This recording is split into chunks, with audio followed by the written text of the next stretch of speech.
Googi group ఆధ్వర్యంలో Hyderabad Sanjeevaiah children's పార్కులో నషాముక్త భారత్ పేరుతో డ్రగ్స్ పై అవగాహన ర్యాలీ నిర్వహించారు. ఈ ర్యాలీకి ముఖ్య అతిథిగా మంత్రి అసారుద్దీన్ హాజరయ్యారు. డ్రగ్స్ పట్ల ప్రజలు అప్రమత్తంగా ఉండాలని పిలుపునిచ్చారు. చిల్డ్రన్స్ డే సందర్భంగా డ్రగ్స్ పై అవగాహన కల్పించామని అక్బర్ షేక్ తెలిపారు.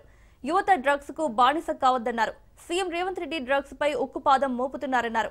రాష్ట్రంలో డ్రగ్స్ కట్టడి చేయడానికి ఈగల్ సంస్థను ఏర్పాటు చేశారన్నారు. గూగి గ్రూప్ నిర్వహించిన ఈ ర్యాలీలో వివిధ పాఠశాలల విద్యార్థులు, సంస్థలు పెద్ద ఎత్తున పాల్గొన్నాయి.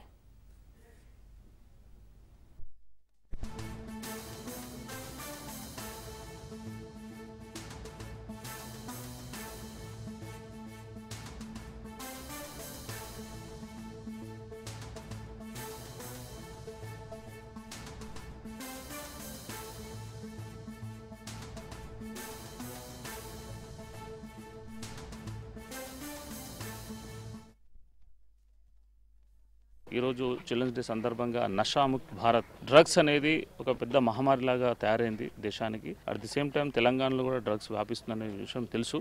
మన honourable CM visionary leader Revanth అన్న గారు కూడా డ్రగ్స్ని అంతమొందించడానికి ఈగల్ అనే ఆర్గనైజేషన్ స్టార్ట్ చేసిండు. తెలంగాణలో 100% నెక్స్ట్ రాబోయే 3 సంవత్సరాల్లో డ్రగ్స్ ఫ్రీ తెలంగాణ కాబోతుంది. దానికి అనుగుణంగానే గవర్నమెంట్ ఇనిషియేటివ్స్, పోలీస్ డిపార్ట్మెంట్ చాలా స్ట్రాంగ్గా పనిచేస్తుంది. To support that initiative, the support vision of the CM Revanth Reddy Saab. So ఈరోజు నషాముక్త్ భారత్ రన్ నుంచి మేము రావడం జరిగింది. ఎప్పుడైనా యువత ఎప్పుడైతే స్ట్రాంగ్ ఉండి దేశానికి ఉపయోగపడాలనుకున్నప్పుడు డ్రగ్ అడిక్ట్ కావద్దు.